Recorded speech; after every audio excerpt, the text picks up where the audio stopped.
So when someone does a test, this is the first screen that you see. And well, I guess before we talk about that, when you're doing the test, you guys all remember doing the test. And what we want to have is that that it's tight, has conduction, and is on the skin below the breast, so it's nice and tight and snug. And we'll give them the directions and everything before. Try to put them in an area that they're not exposed to external stimuli. So a lot of times if they're looking at people, they'll smile, they'll talk. It's going to change their data or their results. Okay, so we just put them in a corner. When they stand up, we make them look at a wall, you know, so they can't be distracted. And now this is like a snapshot. Does a snapshot mean anything? You have to. A snapshot just gives us an idea. It's like you take someone's blood pressure at one of those blood pressure machines in pharmacies. It's not diagnosing high blood pressure, but it might give you an idea. You know what? You might want to check and go to your doctor and get your blood pressure checked. This is FDA cleared for physiological data, to give physiological data, not for diagnosis. Now, if you want to get a true picture of something and you have the ability to take a snapshot, what are you going to do? Take more snapshots to put the picture together, right? All you're doing is putting a picture together. So we normally don't like going off of one result. One result gives us an idea, but what if the person never slept? Had food poisoning? We don't know. What if they just get anxious every time you do a test? So by doing repetitive tests, we get to see where the person really is in their physiological state. We get the patient to come in when they're feeling great, and then we're not feeling great. How do you feel when you're not feeling great? What is your and this is measuring your autonomic nervous system, your sympathetic and your parasympathetic. And if your autonomic nervous system cannot handle the beat-to-beat variation of your heartbeat, well, then it's having a challenge. It's having a challenge standing up. It's having a challenge with other organs. What is really interesting, I'm 15 years of working with this, and the developer, the Russian years and a lot of work has gone in, but you can get so much information. Blood tests, we don't even do that much anymore. We were talking about blood tests the other day, and yeah, fine. You got mercury, you got nutritional, how has it affected your autonomic nervous system? What state is your nervous system in? And so it gives us real data. So what we do is we'll do a baseline first. And this is the first graph that comes up, where all of these little scores right here, chromatopy reaction, compensation response, and orthotest ratio, and there's a lot of other things. They all represent, in some way or fashion, where that dot is going to be. Now, the mathematical algorithm for that is about an 8.5 10 by 10 room. That's how detailed this mathematical algorithm is and how much extensively tested it's been. So this is only just giving us data. We can't say, oh, look, we're going to just say, 2 levels, one going across, one going down. One going across saying 13 levels of functional capacity.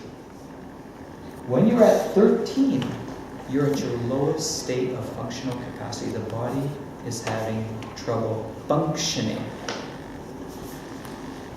So you don't want to be at a 13 by probability. Heart disease, lots of cancers, whatever. degenerative conditions, we can see that quite well at higher numbers. Lower numbers is where we see better physiological, functional capacity and states. So people have normally worked out, athletes or things, and you'll see athletes normally score up in this zone. And when you say athletes, people that have worked out in the past and have good cardiovascular fitness, cardiovascular conditioning. And so we see like a 59-year-old or 60, I think it was 60-something-year-old that came in today and did the testing. He was at a 4. I asked, well, do you work out? He was a big time he worked out a lot.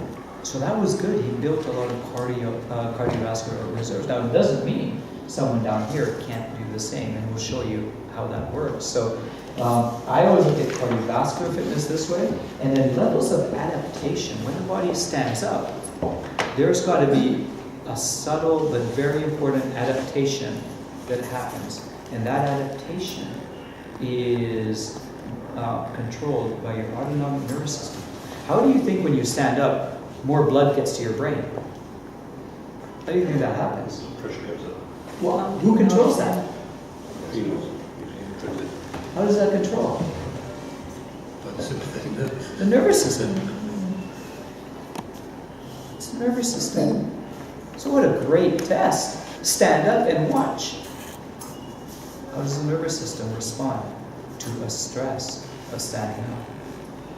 How does it respond to what we call the beat-to-beat variation with each heartbeat?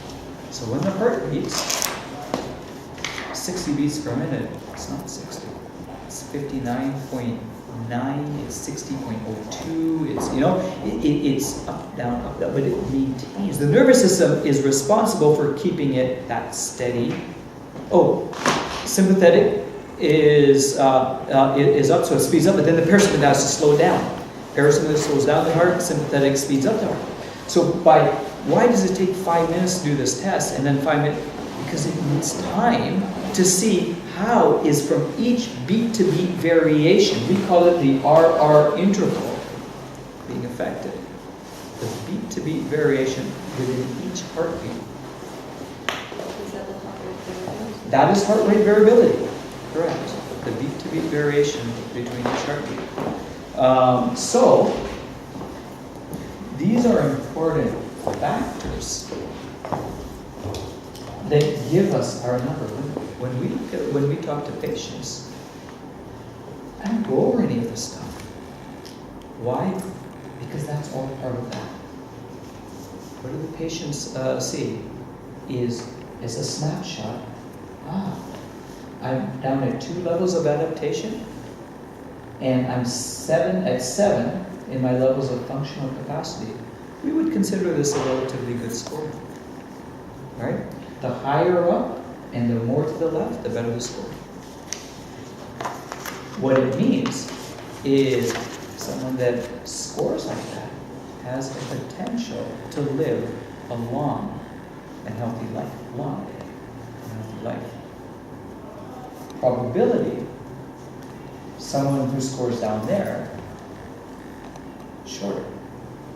Not always, we can't tell them that, and that's why we want to see how does it change. Do people score better in the morning, afternoon, evening? If they score low at night in adaptation, you might not want to do a real stressful treatment at night before bed. You might want to be a little more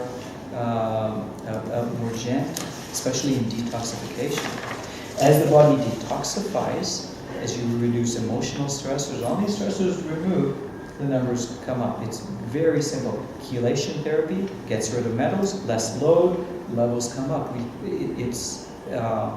This program supports everything that we do because as you give more energy to the heart with hyperbaric oxygen and sauna therapy, the levels go this way, detoxify. So it really does follow our programs quite well. Chronotropic reaction, it says here, is heart rate supine versus maximum heart rate, so it's a ratio. This is commonly used in autonomic nervous system testing, so this is a part of the algorithm in there. I guess I like to call it myocardial energy reserves. The myocardial is a heart muscle, and so that basically represents, in a way, your energy reserves of the heart. The lower the number, the better. The lower the number, the better. So 0.34, you see many 0.34s, don't tell me that 0.34, 0.54 would be, but someone who scores under 0.62, we consider that a really good, score. But again, do you have to know that? If you want to know it. It's not going to it is a part of this. So I wouldn't worry too much, but you can say that's the energy. Compensation response is the it's just right here, the minimum heart rate versus maximum heart rate. So it's saying during that whole time, the lowest heart rate versus and it's seeing what that ratio is. It slightly is part of that algorithm. The ortho test is the R between each RR interval. Now let's explain what an RR interval is. You see, you have your heart wave. You know, the EKG goes that, right? So between each one is an R interval, and so the RR interval. Now, how would you be able to calculate that? Only if you have a mathematical. Only if you have the software type equipment, which is now out there, and that's why it could be done, is you're measuring the detailed variation between each heartbeat. Didn't we say that autonomic nervous system is controlling each one? So by seeing what the RR interval, you could know how well the nervous system is responding to the heart. If it's not responding to the heart, if you're not getting beat-to-beat variation in the heart, you're not getting it in other organs as well. And that's when we start seeing chronic health challenges. This is consistent. So, that's the first graph. That's pretty nice. When the heart is out of rhythm, everything else is out of rhythm. You can say it's controlling that rhythm. Rhythm can go up, down, but it's about, think of the nervous system as the control, and it's controlling that heart, and say, speed up, slow down. Really seesaw effect. Yeah. Think of it when you're driving, accelerator, decelerator, but you're trying to maintain 60 miles an hour. You don't want to go 61 because there's a cop behind you. You don't want to go 59 because you don't have to. So you're trying to go exactly 60. Hard to do it, right? Say, if I may just ask, Yeah. is there a questionnaire that you can ask? Because when you say the time of day, the factors that could affect it, so is there a questionnaire that we're going to do a group. I'd like to do that in a group setting because I want to ask what you guys think on that. Okay. Yes, and take some notes on that. I'll give you some of the stuff that we asked, but yeah, let's save that question. Okay. The next graph is. This is an extremely important graph for us. This is the activity of the sympathetic nervous system and the activity of the parasympathetic nervous system. How important is it to know which one is overactive, underactive? If it is balanced, it's going to be right at 0. This is anywhere here is pretty average when you see people that are generally in optimal health per se. But anywhere up here is stress. Sympathetic nervous system. Well, think if it shifts to the left, if someone is out here, their parasympathetic is underactive. If it's way down here, it's really underactive. If it's up here, do you think that's going to be eventually a problem? A very high sympathetic nervous system and a very underactive parasympathetic. Parasympathetic just can't keep up. So yes. What was that? Yeah, eventually you can see a chronic degenerative condition. Not always. So don't tell them this is degeneration, this is acute stress, chronic stress, degeneration. I'm saying by probability. That's what you would see. I want to see which is so one of the two lines. This is the parasympathetic nervous system. Okay. This is the sympathetic nervous system. This is a viewpoint right here. So anything in this quadrant has an underactive parasympathetic. Do you see that? Anything in this quadrant has an underactive parasympathetic. Anything in this quadrant has an overactive sympathetic. Do you see that? Yeah. Do you have a copy of that? We'll have to get a. Yeah, we can get you a copy.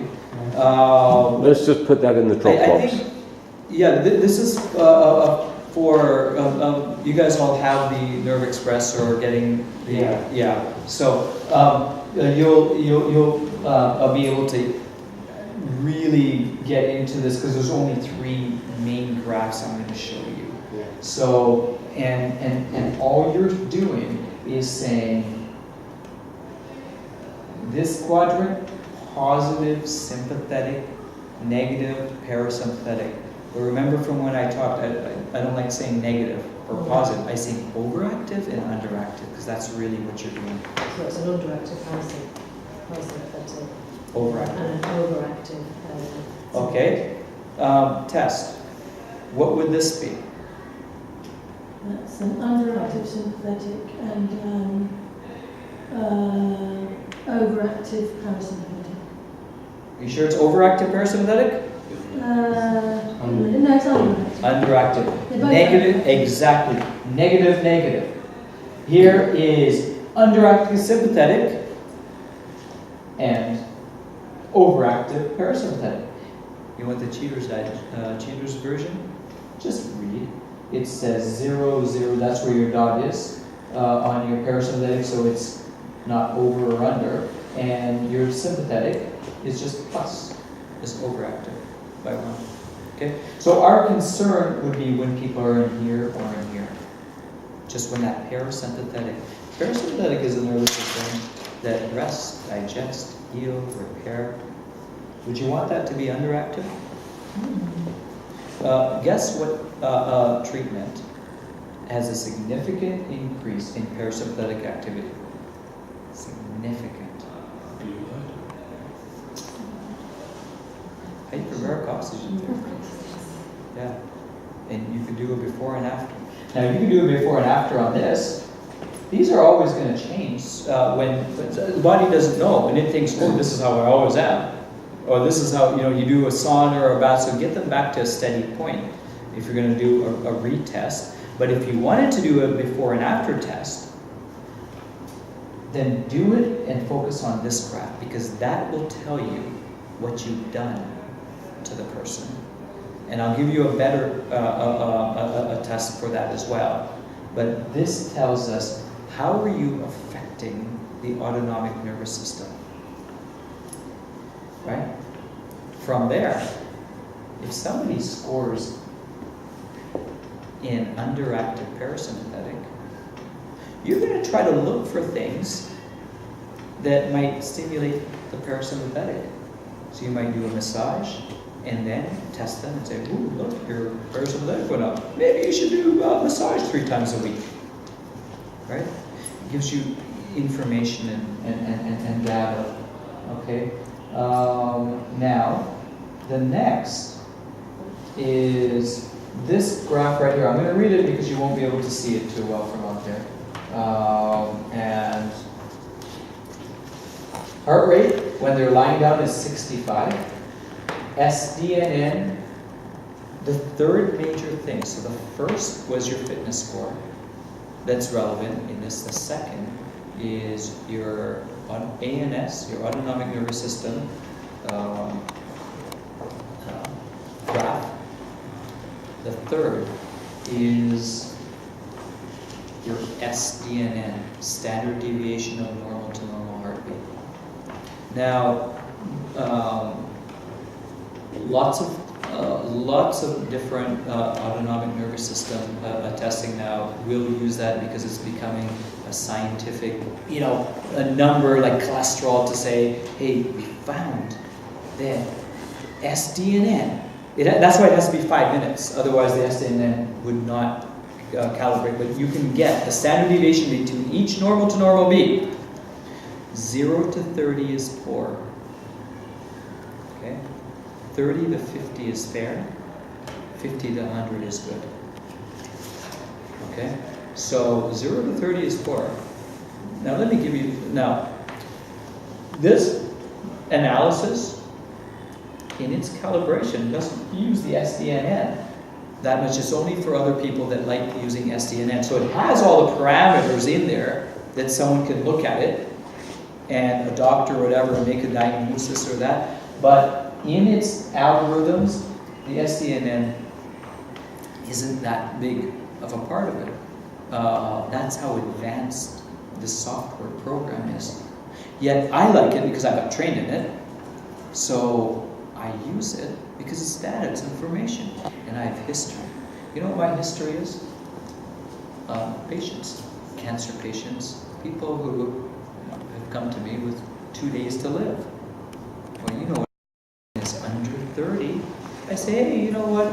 Let's go ahead and get some health stuff done, Someone who's under 20, they're in their teens, 15, 14.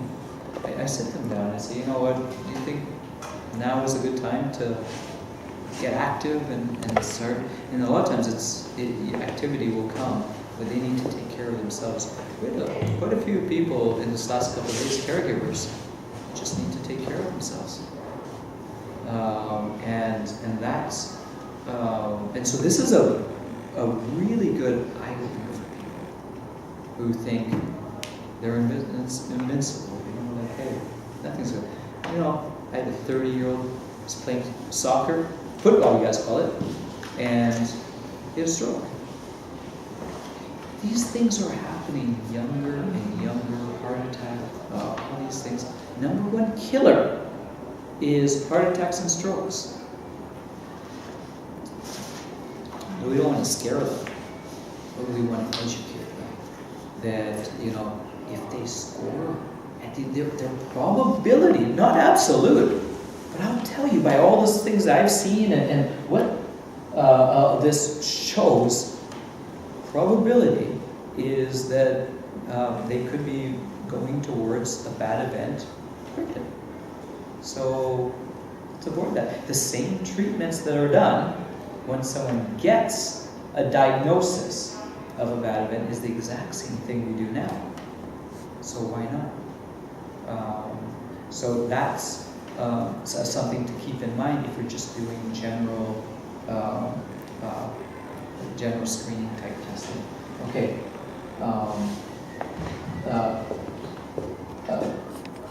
Transition index, that's just part of the a score. You have the high frequency, SCS 1, 2, and 3. 2 and 3 are the two lower frequencies, which I'm going to explain in the next graph. It is very detailed, so you can listen to it quickly, but it's not something I would explain to patients. I don't explain it to them because it is part of the calculation that makes up your numbers here. The only thing is, the reason why I use SDNN because it's simple, it's easy to explain, and it's a standard thing that's in other medical programs for heart rate variability. Okay, so that's why I use it, but I won't explain the transition index and some of these other parameters of optimal variability you have down here. Those are part of your graph. So let's talk about this graph. This is a spectral graph right here. Well, what it's basically doing is it's showing right here, TP is your total power, HF is your high frequency, low F is your low frequency, and then low frequency is divided into two, LF1 and LF2. That's called low frequency 1, low frequency 2. Okay, so when the analysis is happening, it's measuring every time there's a high frequency. The vagus nerve gives us a very high frequency, so it's very easy to catch that. So you know exactly when the vagus nerve is exerting its activity. That's how calculated in detail this is. But then you see the blip of the low frequency. Now, low frequency, you'll find once the low frequency starts, there'll be, and you should see, there'll be two dips. There'll be a double dip, okay? And when it starts, they normally say the low frequency is between 0.07 seconds to 0.15. And the second low frequency is 2 is 0.04 to 0.07. So 0.04 to 07, and then 07 to 115. Make your low frequency. Your low, you know? Well, everybody is different. So, most of people, when they started getting into this analysis and saw the validity, and it's written up in medical textbooks and journals. This is when I was in 1997 or 98 when they were doing the testing in the chambers, and so this program, one of the costs that it spent with the Navy, and they spent, like I said, a lot of money, is they individualized. And that takes this to a completely different level. So when you start your second part of the low frequency, as soon as you start that, if you start here, everything slides over. Does that make sense? So you're shifting, and now you're personalizing to the person. So you really know what's going on in their sympathetic and parasympathetic, the low frequency and the high frequency. That's how the detailed accuracy of this happens. Okay, so this is the exact same thing, but in more of a visual, for those who are visual, on a time frequency. These two graphs, I don't explain it to patients because they are the data that represent this, and part of the data that represent this. Does that make sense? Okay. So, finally then it ends in conclusion. Now you could just read the conclusion if you wanted to. I never shared you guys the conclusion because I thought I'd train you guys without reading the conclusion. Let's read the conclusion. There is a moderate evidence of individual psycho-emotional status. Psycho-emotional. Okay. There is a paradoxical response on orthostatic test. The parasympathetic upright is better than the parasympathetic supine. So take a look. This makes sense.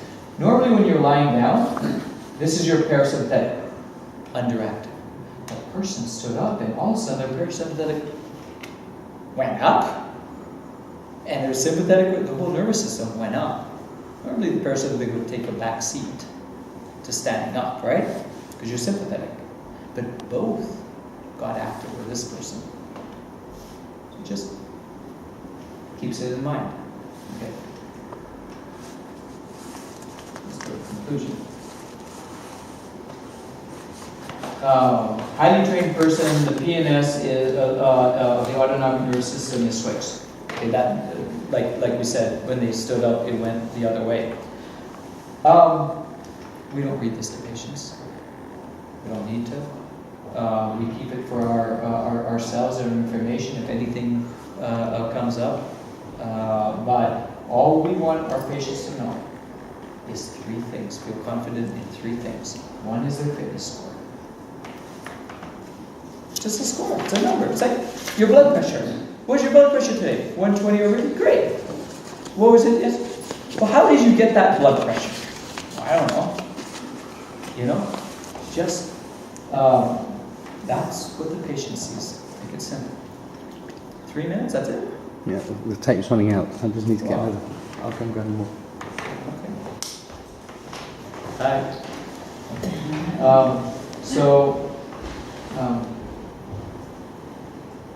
That's what they need to know. The second thing that they need to know is what's going on when they're lying down and they're standing up. Is their sympathetic overactive, underactive?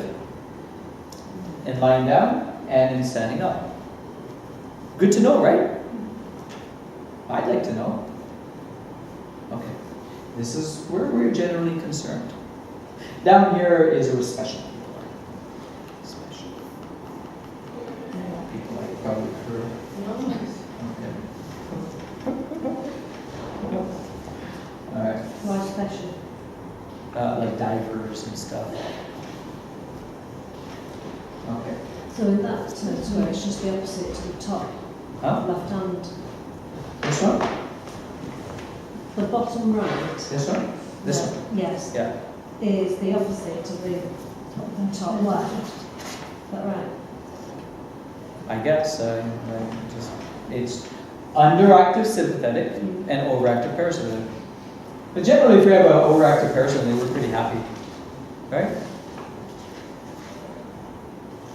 Unless you're in bed all day and you can't move. Okay. No. You do a battery of tests. You think someone won't pay 300 pounds for doing a battery to really understand their autonomic nervous system? This is important, and definitely my suggestion is you can do one for free or whatever, but value this information and get them to value it. It's very important. So can I ask a question? Sure. So if we were to, in a class environment, have a person being watched, we analyze, and then we aggravate them, we calm them down, Yeah. and look at the effect of breath, with Yeah. aggravation, sympathetic, Yeah. parasympathetic. Yeah. So you could actually do a whole workshop. I'm going to do it right now. Okay. Right now, in 10, I'm going to do it on this perfect here.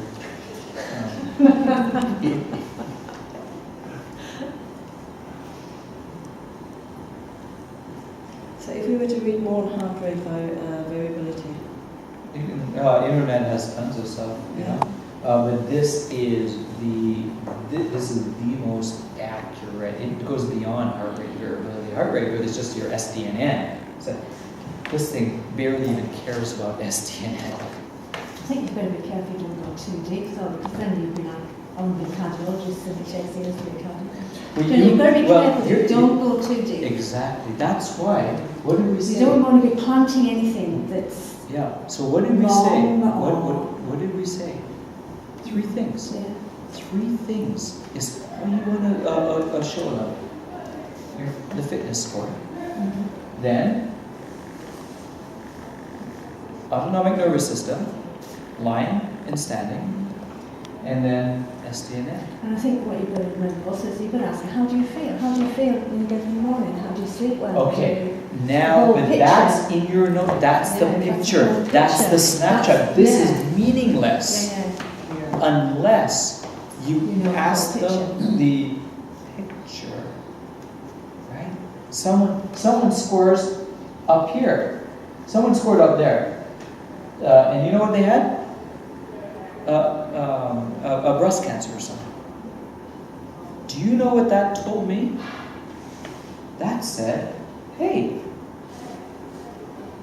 that means she was stage 3. We said, you got lots of adaptation. We can do a real aggressive program. By probability, you can handle an aggressive program. She was happy with that.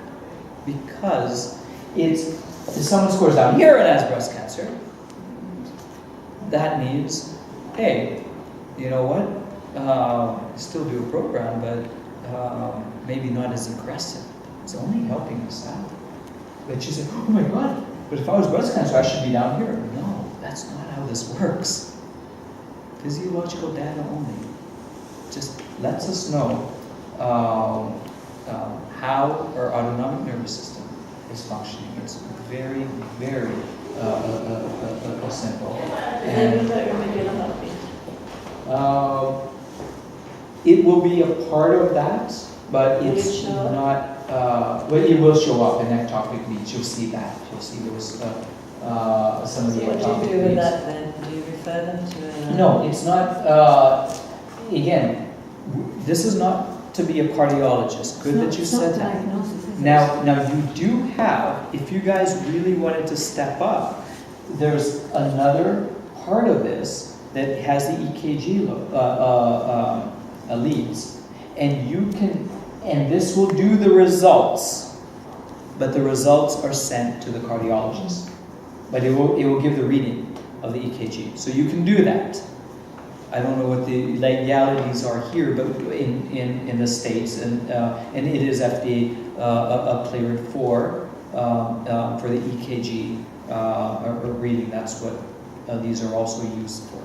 So it's giving us data, and that's all it's giving us. So you, and I want to get to those two questions on what do we ask when we write down all these questions. So let's finish this so we can get to the fun stuff, okay? So I want to go through a couple of cases here. Okay, now, today I told you about this girl. Did I not tell you about a girl today? She was a 25-year-old, I said yesterday? She was a 25-year-old, looked perfectly, you know. This was her score. 25 years old and a 12.6. Now, when we see her, we don't say, oh my God, calm down. And the reason it's calm is because it's something, they're walking, they're talking, there's, you know, they can improve. And we get people, we've seen people 12.6 right up to the middle. Takes a little time, but they're focused on working on their health. So it's only, it's also showing the improvements, but when she saw that, and I said 13.7 is the lowest physiological score, and it's normally when you're not really functioning, if you get what I mean, right? And I said this, and this is you at 25 years of age, and you're not feeling well. She said no. I said, do you think you're going to feel any better leading the same life that you're leading right now? Do you think it's going to get better, stay the same, or get worse? Just getting worse. And now she sees where she is in her relatives now. And that's when she was feeling pretty good. Okay. Then, this is where the problem was. This was her. This was where her sympathetic was so overactive. Remember, this is, I showed you the transition index, like I showed you how this is testing each score individually to the person, so we could really see what the nervous system is individually to the body.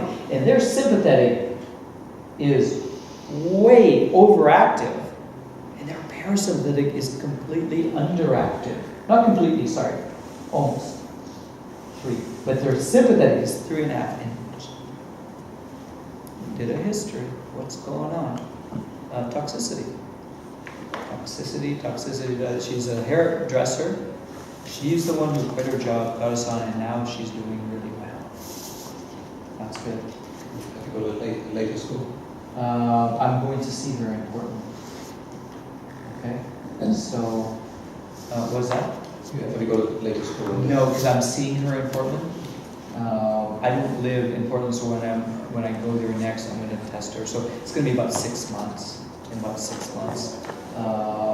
So now, let's check. Let's just take a few tests. I'm going to show you a test. Well, actually, let me show you her test. No. This would be really good to know with people with obese people, and when they lose weight and they're going to give them a sewing program, and you see that going up, especially on the scales, isn't it? Okay. Yes, this is what I want to show you now. Who is, okay, so I don't know who this is, but that's fine. That's good that I don't know this. Hang on 1 second so I can see. Okay, now, take a look at this woman. This is her fitness score, 12.5. Okay? At this point, I say, based on the information, I would say it's probably a good idea to go and really start looking at your health. But in order to do that, this is just a snapshot. It would be good for the next few months. Come in whenever you want, when you're feeling good, when you're not feeling good, when you've eaten, you haven't eaten, mornings, daytimes, evenings, whenever you feel changes in your body, you just have time. My questionnaire is really easy. Just come in as much as you can, and see where you are, and we'll keep a trend analysis. Well, why this is important is anytime you see their cluster analysis in there, like you saw with the other woman from Portland, anytime you see it in there, you're concerned about one thing, and it's the parasympathetic nervous system. And is someone at the end ropes of their parasympathetic? How do you know?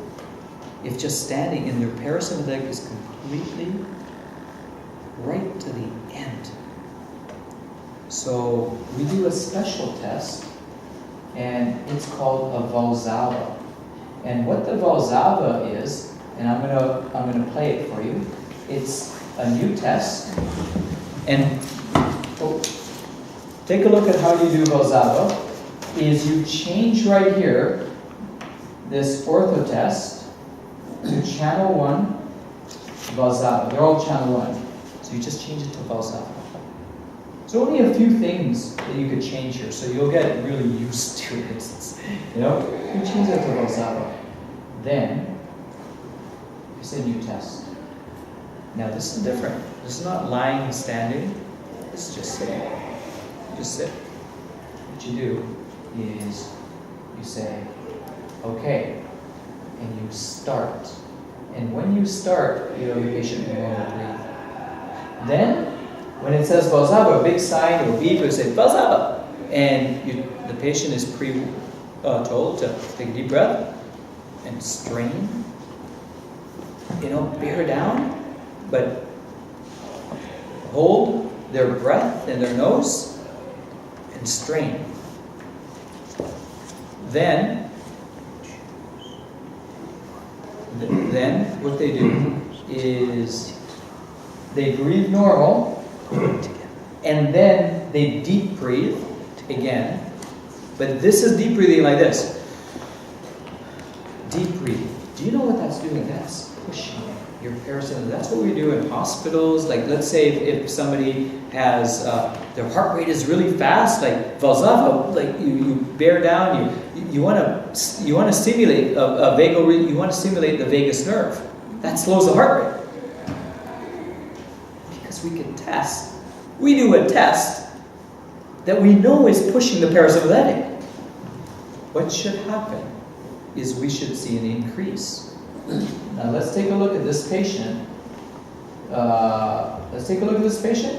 We're going to view the tests. Okay? And their Valsalva went from -4 to -2. It's still negative or underactive. But this is good news. Okay? That's good news. That means, hey, you got time. Your parasympathetic is underactive, but you have time. Guess what else that's very important that it shows the patient? I want to see if your brains are thinking. This is. The connection. She's still thinking. She's still thinking. You got it. Oh, you didn't hear what she said. Say it. They can make changes. Hey, you just taught the person. Parasympathetic. They can see. Now you say, why don't you deep breathe more during the day? Or you could have them do a different exercise instead of Valsalva, right?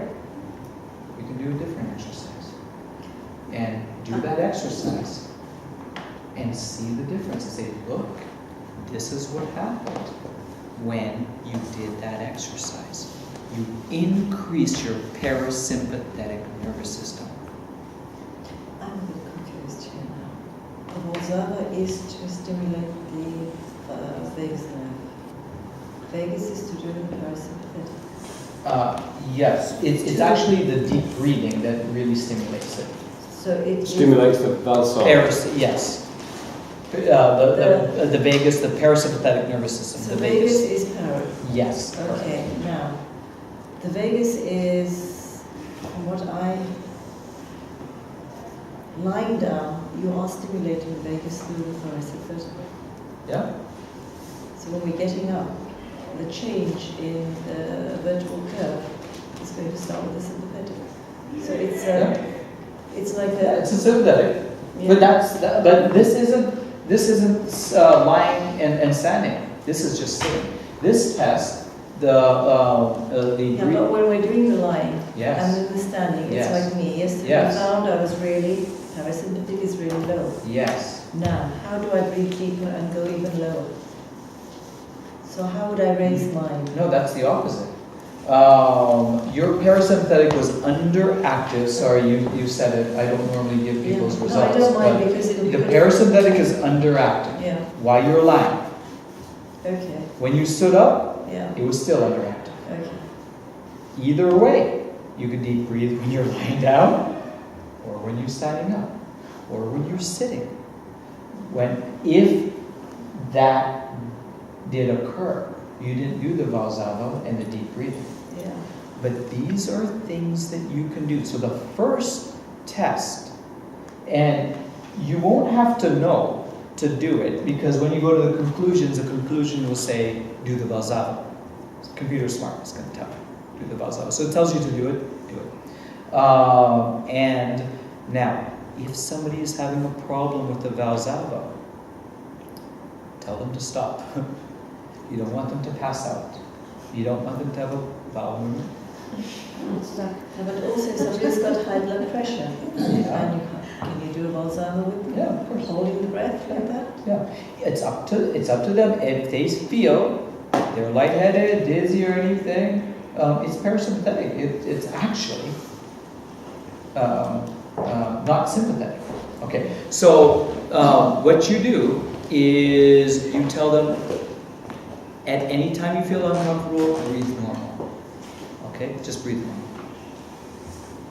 Because just that short Valsalva, the computer will pick it up, and then it's really picking up 2 to 3 minutes of deep breathing. It's a long time. So we tell them like that, deep breathing. Okay, now I've got to go through just a few more things before we really. There's 2 more tests, or 1 more big test that's important for you guys to know. Becky, why don't you just go quick, just put the strap on. We'll do it to you real time. Okay. Phil, can you help her put the strap on? So I reckon I'll need to read more on this and understand more on that. Yeah, don't worry about that. I want to go through all the information, and then we can detail, because we've got to get through all the information. I think that's the key thing. That will give you a good idea of what you can use this for. Okay, let's take this. Okay, we're seeing a lot of these cases. Okay, same. Would you do Vazava for this person? Yeah. Right? This computer doesn't know. It doesn't take a history. So, is it chronic stress? Is it like, has your parasympathetic been so to the end of the rope? If it is, my suggestion, if their parasympathetic doesn't move, my suggestion is very quickly find therapeutic modalities that will increase their parasympathetic. Hyperbaric oxygen is one, but you'll find maybe they might go for a nice walk. They might do Pilates. They might go to the gym a little bit. Find out how, because this will tell you. Now, how is it going to tell you? It's the third test. I don't do this test too much, but you guys should. It's a monitor test, and I'm going to do it on you. So can you put in your and you got to put your, where's it plugged in? It's got plugged in. Where? Oh, okay. So let's take this computer here, and we can see. This is a very, very, very good score. A really good score. Okay. Is it real? I'm wondering myself. Will we do it and I'll be in the red? No, it's real. SDNN. But let's say we wanted to know more about this patient. And we wanted to do just a real-time monitor. We wanted to do real-time, see what's going on when she's sleeping, when she's eating, when she's, okay? So let's do it. We're going to say new test. New test. And it's Becky Smith. And it's going to only do sympathetic and parasympathetic. Because real-time is not the lie down, stand up, so it can't do the physiological state, function, capacity, and the adaptation. But the accuracy of this, that's why before and after, if you do it before a treatment, a massage, an acupuncture, or after music therapy, or any of that stuff, this graph is accurate on that because it's only measuring your high and low frequencies, your sympathetic and parasympathetic nervous system. So, what we do is, let's say we're going to make a comment here. Test comment, sorry. And what should we comment? Sitting in room. Sitting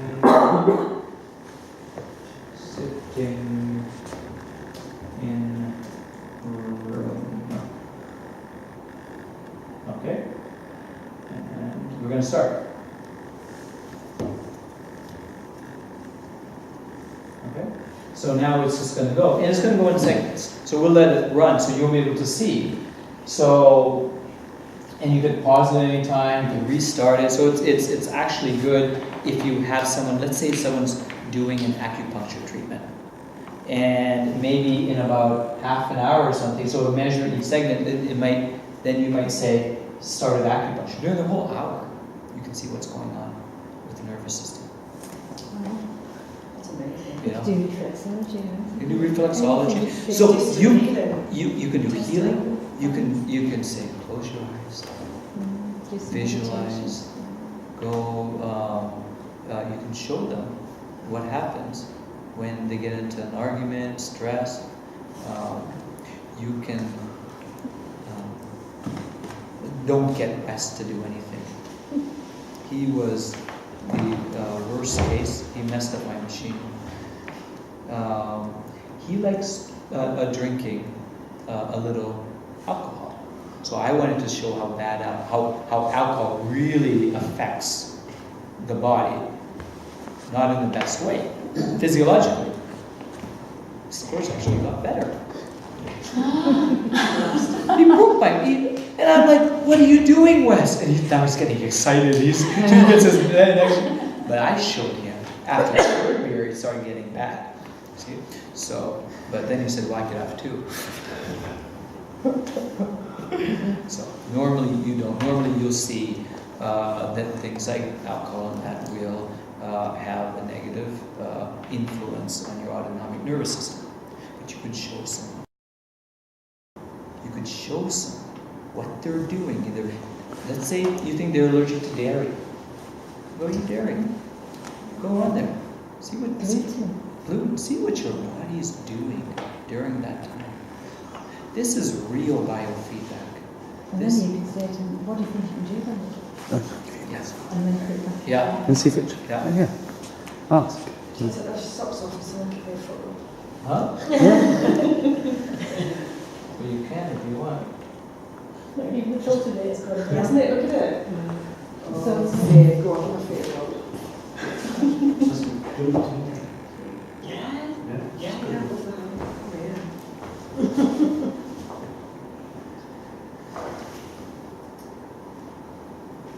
so your thoughts of it's changed. Your sympathetic's going to go up now. Weird, isn't it? How you just think of something.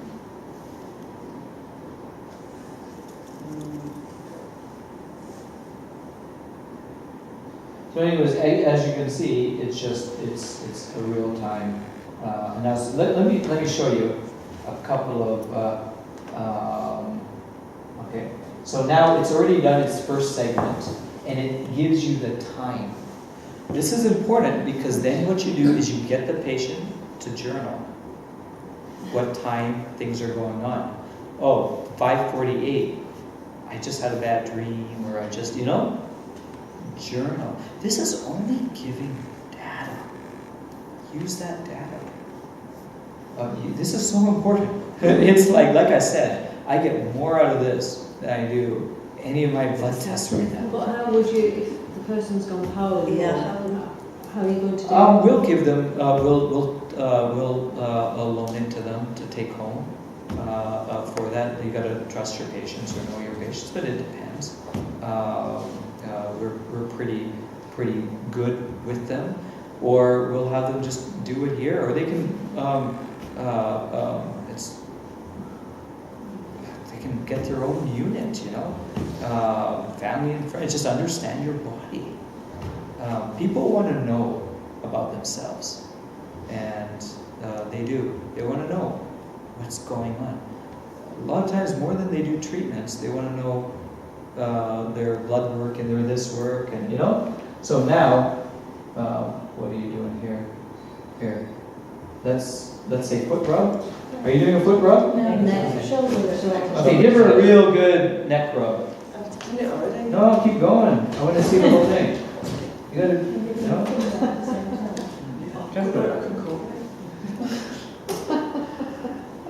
You're not? Okay. So sympathetic is still up one and parasympathetic is up one. Okay? So you could see what's going on. Now, Sometimes it's kind of got lots of little thin lines up, and sometimes it's more flattened out. I mean, it's got. oh, don't worry about that. That's each R interval. You won't be able to. The one thing I'll give you advice on is in 15 years, I haven't been able to look at that and say what their score is going to be, except when I see something like that, I almost had a heart attack because I was like, I think she's going to score better than me. Yesterday, I had the first person who got a better score than me, and all the time I've done the testing. And today, she blew both of us out of the water. That's good. That's really good.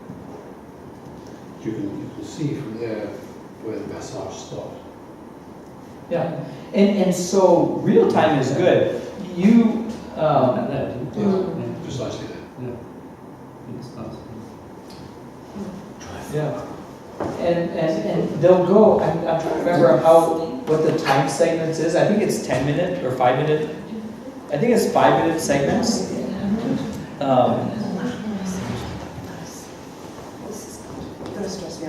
Well, so what did you do?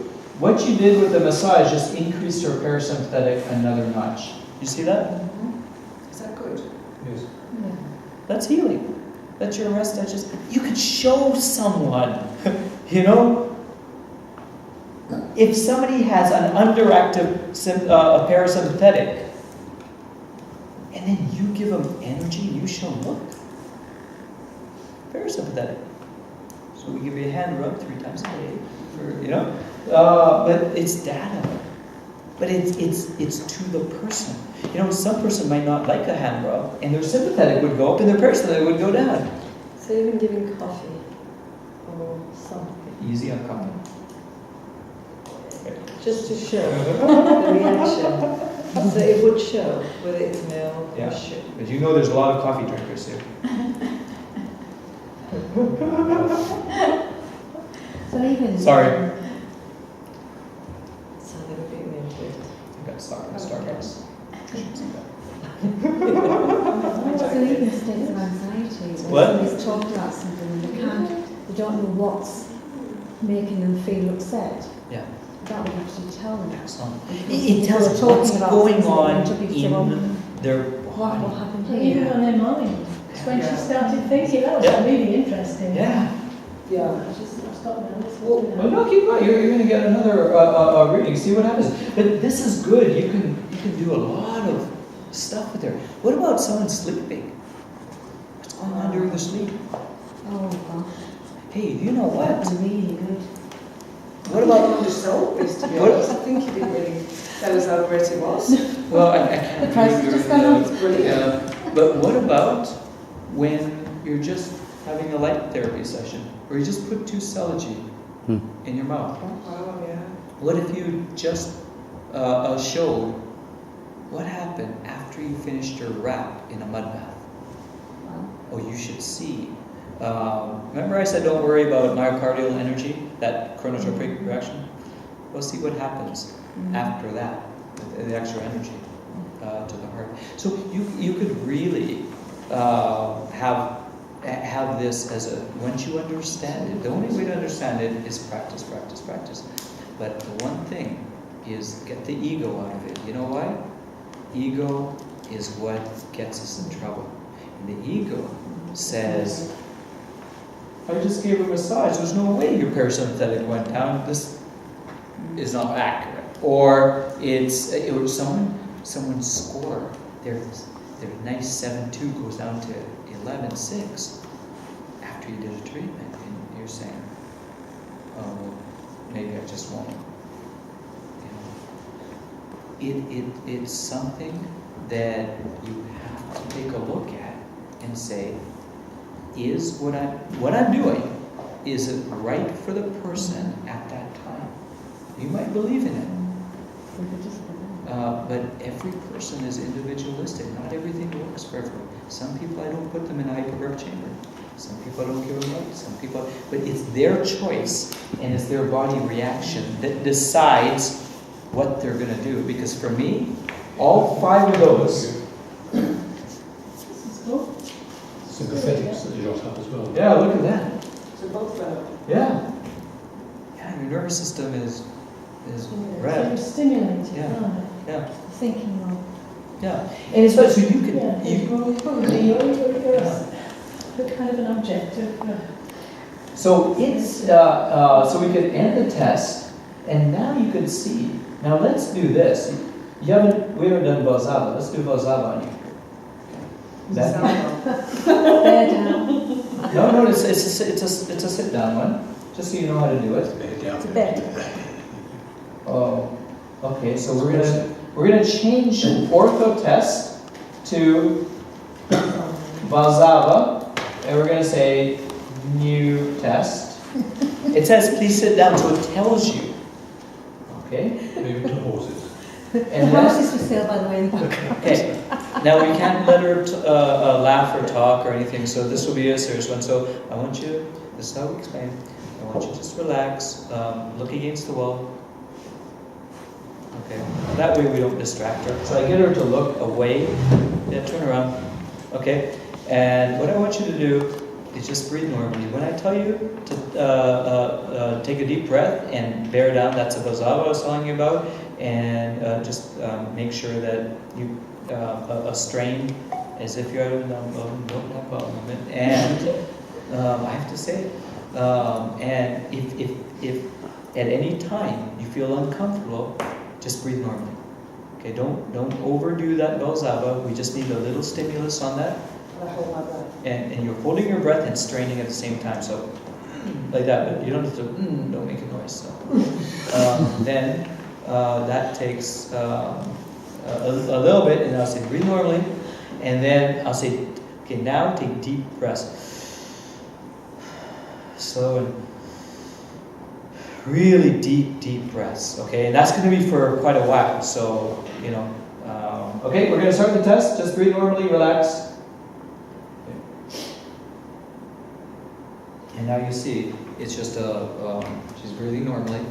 So that is this is going to be the Vazava test. Just keep an eye when it's going to hit Vazava. It's going to be right here, so just let me know when it gets close to there, at 192. So now in a summary, 3 things that this will tell. Fitness score.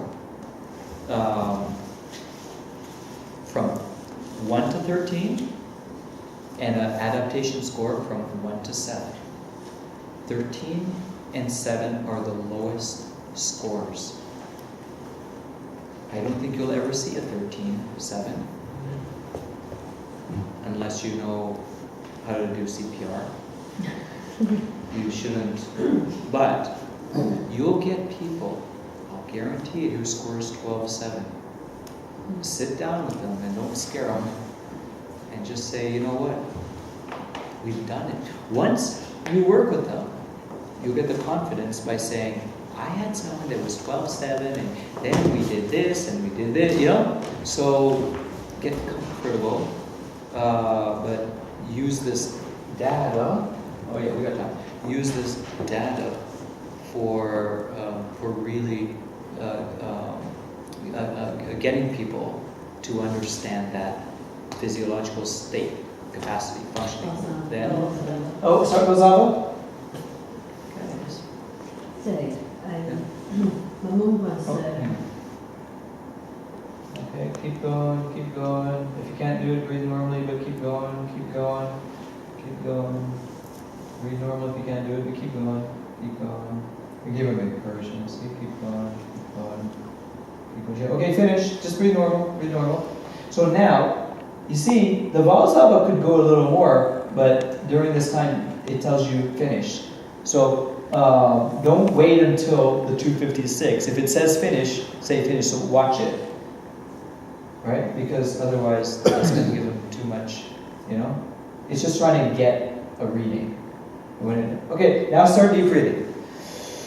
Like really nice deep breaths. And sometimes we have to, every once in a while, go like that so we could, you know, they can remind. So just nice deep breaths. Zayd, may I ask a question? Yeah. Breathing through the nose, breathing through the mouth. Yeah, you can breathe through the nose, you can breathe through the nose. Just deep. We want to expand that chest cavity. That's what we want to get that vagus nerve. We want to push the button on the vagus So nerve. it's stimulation more through the mouth or the nose? As long as that chest cavity raised, so you gotta just however you can get that deep breath. So I normally do it with my mouth, you know, but it depends on how they deep breathe, right?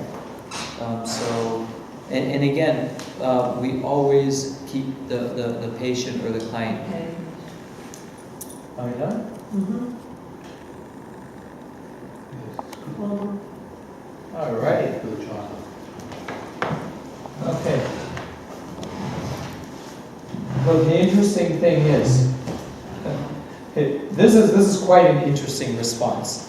Okay, so now the reason.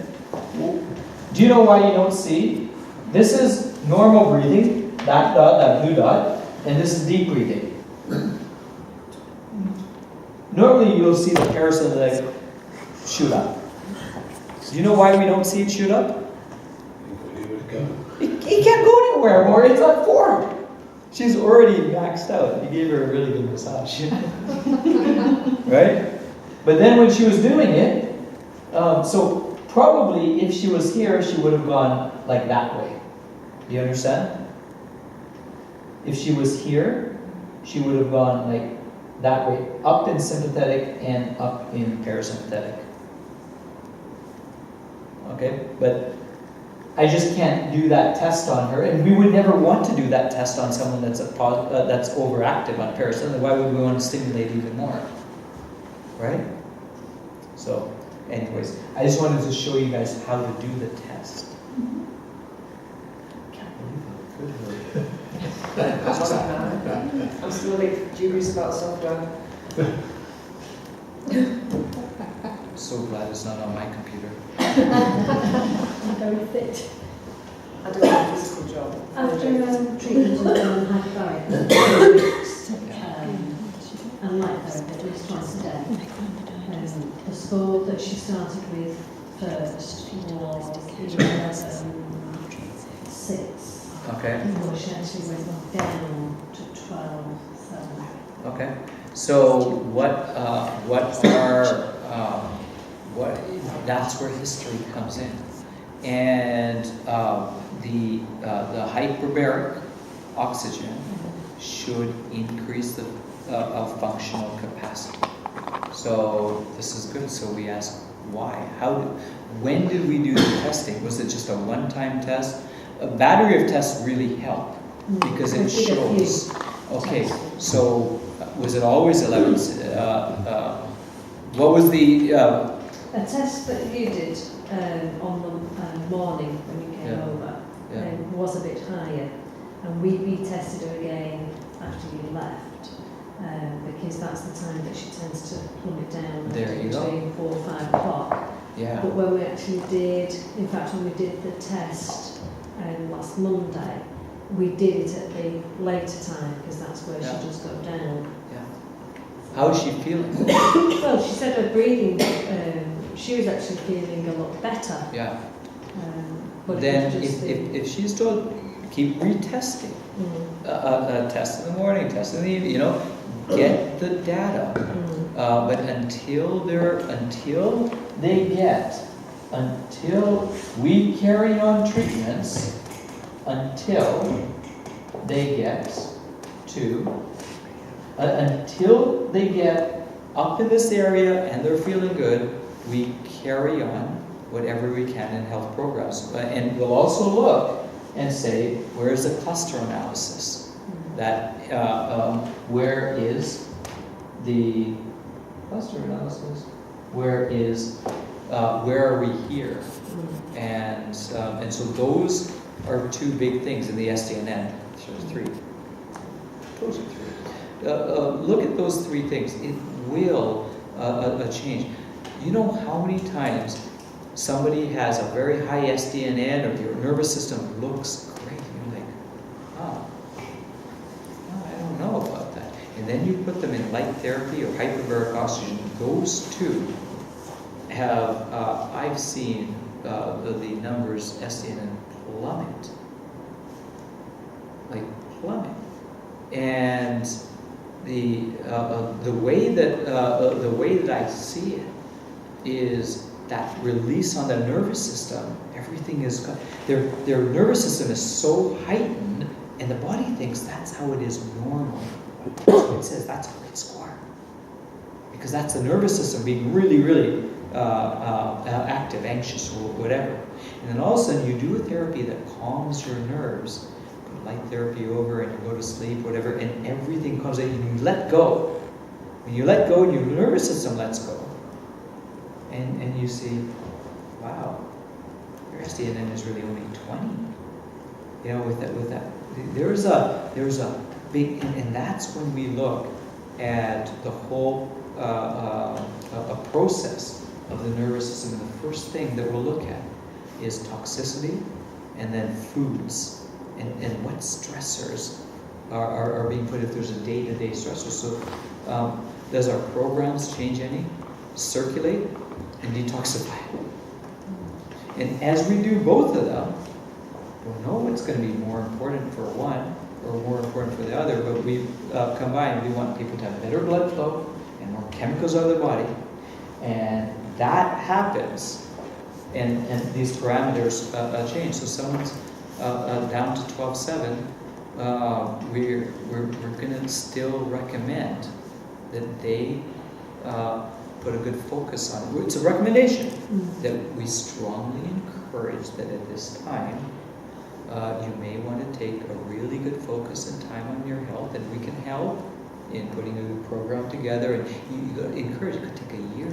If she just finished on the hyperbaric for 4 weeks, would you change it and put her back into the hyperbaric? Yeah, absolutely. But without having the break? No. You could. The most you could do is about 80 hours in a row that we'll do. I like taking a break. I like giving them weekends off. I like, but the focus is health. And as you might know, with some of my recommendations, when people score low, I strongly encourage them to maybe take time off work. You know when people take time off work? When they have to.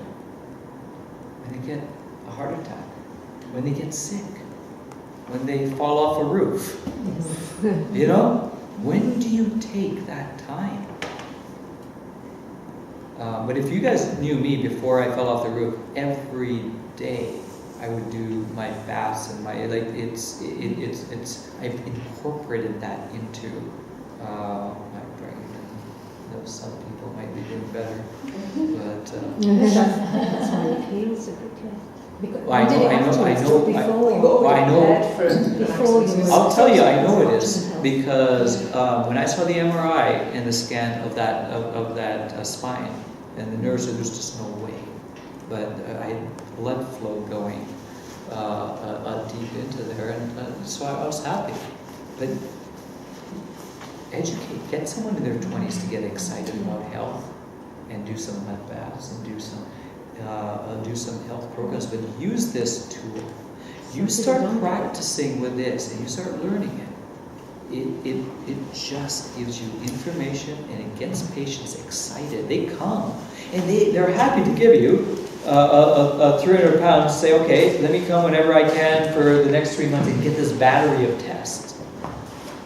Because you look next door, there was blood tests that were 500 pounds. They tell you that this can't tell you, Well, blood tests to do, there's so many blood tests. Yeah. You just go on Yeah. and on But, further. yeah. So what I'm saying is value this, have fun, practice. Don't worry. Get that ego out. If somebody, oh my God, but the values are lower now after I've done all this treatment. Don't worry, it's giving you data. Take that data. Take as much data. Take as many snapshots. Try to find out why. I can't, but we can, but use a journal and a diary. Wow, okay, I see. You are better in adaptation in the morning. Let's do a more stressful mud bath in the morning, so you can adapt to, you can do things like that. If you always see someone score in adaptation levels better in the morning, it's a good time that you can do a heavy program with them.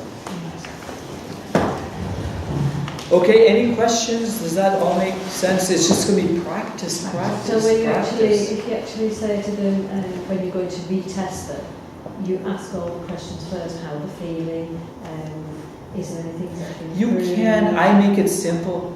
I say, tell me if there's anything unusual. Just give me data. And they say, today I just had an exam and I did this, and let them just talk, type it up, put it in the comments. And by the way, I forgot to show you, there is one thing that's also shown in this that you guys haven't seen, which I really like. And this is Mr. West. This is after his third beer. I was just so drove me nuts. Oh, Was this last night? huh? Was this last night? No, this was at some conference. Bless you. This was at some conference. I don't know, but I want to show you. I want to show you a. Here, let's do this. I want to show you a trend analysis. Show trends. So you could do a trend analysis, and it will show trends by dates, by times, so you could do it over a whole year. You can see what's going on. Function capacity, adaptation reserves in August, and then you could preview. You can show trend comments. Okay, so let's look. I did. Can you filter it for like AM and PM as Huh? well? Can you do it like filter it for AM, PM for trends for the morning or trends for the Well, yeah, because it tells you the exact time. So You can't, Yeah. you can't do a chart based on. Yeah, can you filter out? So on one, Can you filter out so you get a chart of PM or AM? no. You can't do that. Can't do it. No, you'd have to analyze that, and that's why we charge $300 to $500. Depends on how much review we're doing at the end of the 3 months. So it's a battery of tests that depends on the extent of how much we're doing in analysis. Okay. when you have a client Yeah. and you want to retest them, do you Yes. go back into them? Yes. Because I can't remember, is there Yes. something that you just press a retest? or No. I'll show you don't you. want to lose I'll the show you. previous data? No, you'll never lose it, but I'll show you how you do it for the person, and it's pretty easy.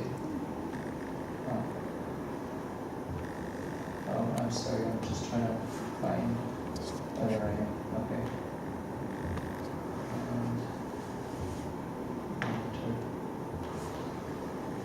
Okay, so this was. This was me just doing.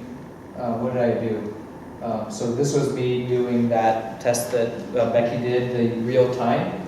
And what I did was I was sitting down on my computer, and then I stood up and I walked around for a minute and then sat back down. So see, I could put comments on that, and then you could see that was my sympathetic went up when I did that. So okay, so you can do a whole bunch of stuff. But what was I going to show you on this? The monitor. And oh yeah, then you can do the test, how you can read the test comments. And what was that? Okay. You can read the, so yeah, if I do Valsalva, I should improve my parasympathetic, and I did a little Valsalva just to show that the parasympathetic improved. Okay, so Quick question from me. Can you back up all this data? Is there like a backup so you can... it's all on here. Oh, it's all on the stick. Yeah. Where is it? A lot. Don't lose a stick. That stick is. We can get you other of these things and that things. This stick is pretty important. All the data's on the computer. It's on the computer. You can back it up to another drive zone. Yeah. Everything is backed up. You could just go into the. It's somewhere in here set up for database. Yeah. Yeah. There you go. You can save that database too. And so when you save it to another, then this will you'll be able to read it again off of this one. But no, you can load on other computers, but you can only use that at one at a time. Yeah. So only one at a time. Right? Now you could get, if you wanted to, you could get an extra thing, and you could do a 2-channel, so you could do 2 people at once. I don't, because it confuses the, I don't know who's who, I don't even know who's in front of me to begin with, so, it's really, yeah. It's very personal, Yeah, very I just know I'm going to mix up people's data, and it's just not worth it. So just do one at a time.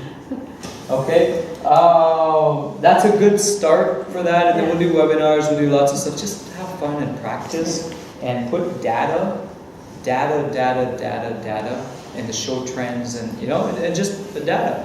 And don't worry if someone goes down, don't worry if someone goes up, this is real data. Hey, it might change. It does change. What I do for patients, we got 5 things that we use. We nourish with plants and we give them smoothies and stuff. We heat with baths or saunas, and we energize with light and oxygen, and we put them together. Hey, we put little, but it's the Nerve Exress that helps in letting us know how we're putting that program together for them. And then they say, I have a bathtub. Or they say, I don't have a bathtub, so I don't want to do baths. Or they don't like bathtubs. So, the way I look at it, if you've been to Subway, have you seen those Subway things, sandwiches? And so, they say, pick your bread, then pick your meat, then pick your cheese, then pick your size. You see, I say is pick your cellulose, then pick your, your heat, the moderate zone, and then I say pick your energy to lighter the oxygen, and then I say pick your timeline. Would you like 3 days, a month, 3 months? And so we make a Subway healthy sandwich. So that's the way to do it. But some people, you know what they want? They want they want Havarti and Swiss, and they want this meat and this meat. So some people want light and oxygen, and bath and sauna, and they want all 5. So you can do that. On the real time, Yeah.